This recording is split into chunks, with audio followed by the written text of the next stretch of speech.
All right, back with another video. So we have some new interesting polling information, and this is from David Coletto and Abacus Data, whose recent poll actually shows that the Liberals have temporarily switched back to a very slight lead. They're up by 2 or 3 points, I think they said.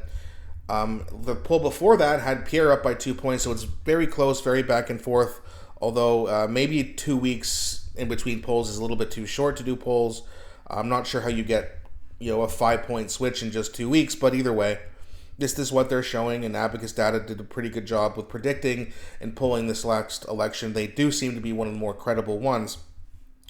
And David Coletto, the CEO of Abacus, says the Carney government may want to think more seriously about what its plan is for healthcare. It wasn't in the 7 priorities in the mandate letter. 1, it's the top issue for those 60 plus. The Liberals have an advantage over those who care about it. 3, it will define politics the next 5 years as demographics increase demand and reduce the supply of health workers. Let's have a look at this here.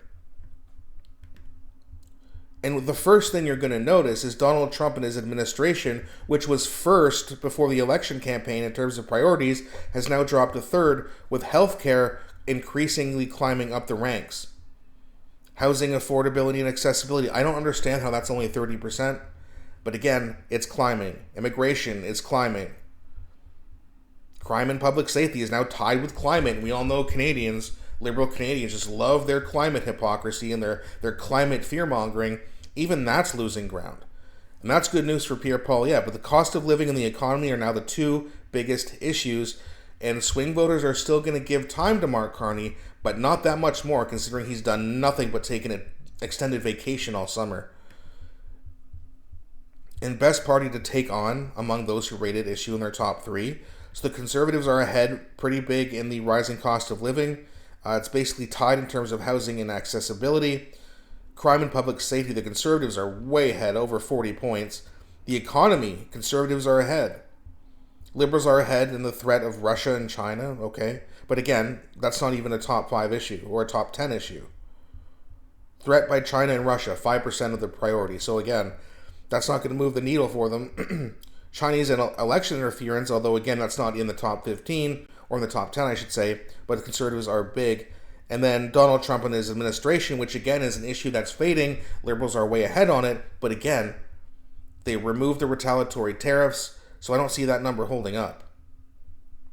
Healthcare right now, Liberals are ahead, but as though the waiting lines get longer, as it takes longer to get a specialist and medication you may need, they could drop in that as well. It's not really looking great for them. Especially when we go down here, and Jinglei, he posted this.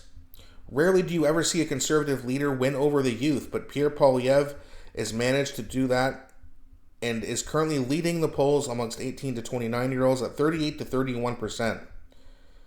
Now, when I go over here to Angus Reid, which was the last poll that I could find here on 338, it is showing that it's very close with 18 to 34-year-olds. But Jinglei, he's poll, I'm not sure, he didn't show the source. Let's see if we can find this here quickly.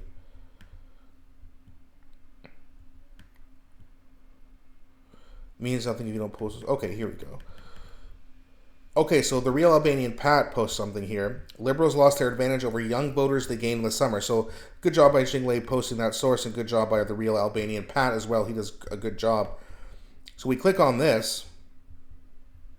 Just make sure you guys can see that. You can see the blue line here is the Conservatives, and this is age 18 to 29, 38 to 31%. The Liberals had the lead, but now they've lost it.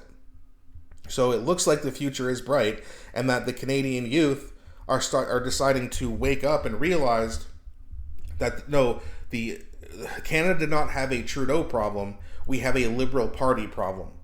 It's not that the Liberals were the good guys. They made a mistake and they got rid of the guy. Now we're good. That's what they sold. It did win them the election, or help them win the election. But those numbers are now fading because the young kids, the young adults are waking up. I shouldn't say kids, but you know what I mean. They're younger than me, so whatever. But they are the ones who are realizing, hey, crime's still up. I can't get a job. Never going to be able to buy a house, and nothing has happened in 6 months to give them hope. Housing startups are down.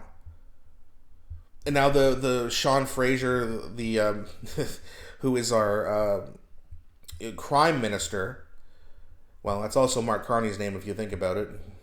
But either way, if you have someone like Sean Fraser who has failed at his previous 2 jobs, he's now coming out and saying, oh, we're going to be meeting with the police and doing this. Again, just more meetings, more talking.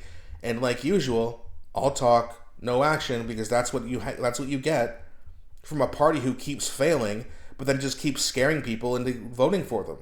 Why would they change? Why would they hold themselves accountable when the people aren't? And that's what they need to realize. If you're a swing voter and you voted for the Liberals, you made a big mistake. And I know a lot of you are realizing that, but one thing you also need to realize is that if you vote Liberal again, when they try to scare you again, that just means they're not going to be held accountable, therefore nothing will ever change. And right now, in this country, we need change because we need hope.